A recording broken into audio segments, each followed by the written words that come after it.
The town, I think, plumbed the depths about 1965, at the end of this period, when 33 factories, not all of them on the scale of Nutclough Mill, had closed for good. Nutclough Mill actually closed for good in 1966. People who were employed in the mills, by and large, didn't sit about to be unemployed. They left, and they went to find employment where employment existed. And at this time, there was plenty of employment in the south of England, in the motor car industries and so on. The population of this area declined very, very savagely indeed. And nobody seemed to be interested in cleaning it up, in trying to get rid of the derelict, semi-burnt-out buildings, in trying to get rid of the veneer of soot that clung to every building and every tree in the valley.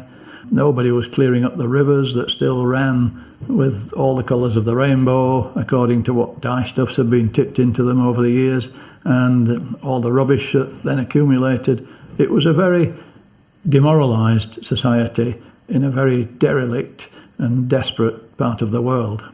For some of us who had been born here and lived here all our lives, this became too much to bear, and we decided that we had to take some kind of action.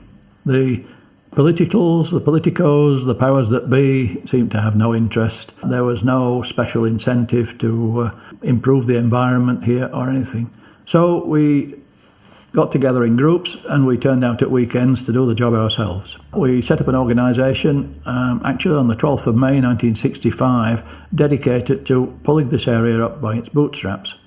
And its first activity was to reclassify the resources. The town had been built on resources of fast-flowing water for power, soft water for the textile industry, and the skills of the local population, and the availability of wool and then cotton.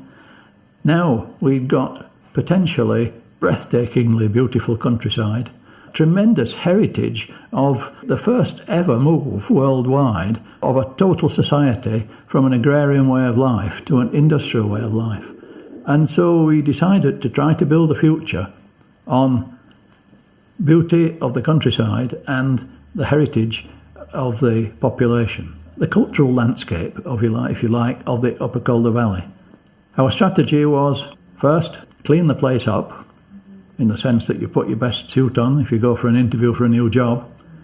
Secondly, to promote it, and we organised the weirdest festivals you could imagine, anything to get a bit of publicity. The third thing was to try to convert visitors to residents. You could buy a home here for £50, even in the 1970s. And the environment was improving as a result of our activities. We'd planted thousands of trees. We'd cleaned buildings and cajoled others to clean buildings to get the soot off. We'd campaigned for cleaner rivers. We'd had working parties out to remove the rubbish out of the rivers and get it taken away. We'd done a great deal. The area was beginning to show that it did have a future. And people came in. First we had the hippies, then we had the young professionals, and then gradually we started to see new businesses opening, and the derelict atmosphere of the town, with most of its shops boarded up and so on, started to change. And our final thrust in our programme was to try to prevent the demolition of the large buildings in town that nobody could find a future for. We felt that we didn't wish to become just a commuter town where people came to live. We wanted to be a fully rounded economic town with employment. So we set up a campaign to save the larger buildings, mainly the many chapels and churches built in the time of the great flowering of the nonconformist religions. The Methodists, the Baptists, they all have their origins here. And, of course, the mills, which is where we, as a heritage trust, a voluntary society, a registered charity, came in. Nutclough Mill was on the list of buildings earmarked for demolition. It had been empty for nearly 20 years. It had been vandalised. It was an eyesore. It was unsafe. It was a risk to anybody who went in it. And the local authorities decided that the best thing was to remove it. We recognised its interesting history, its vitally interesting history in the cooperative movement, and managed to get it listed as a building of historic interest.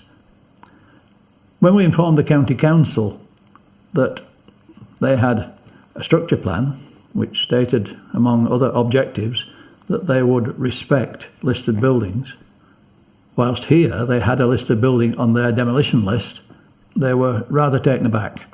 They didn't know that it was listed. Well, they couldn't. We'd only just got it listed. We offered to get them out of their predicament. We said, why don't you give the building to us? So, for a token £1, Pennine Heritage, this voluntary society, registered charity, bought this enormous liability, which terrified us. But we then sat down to think a way out of the problem.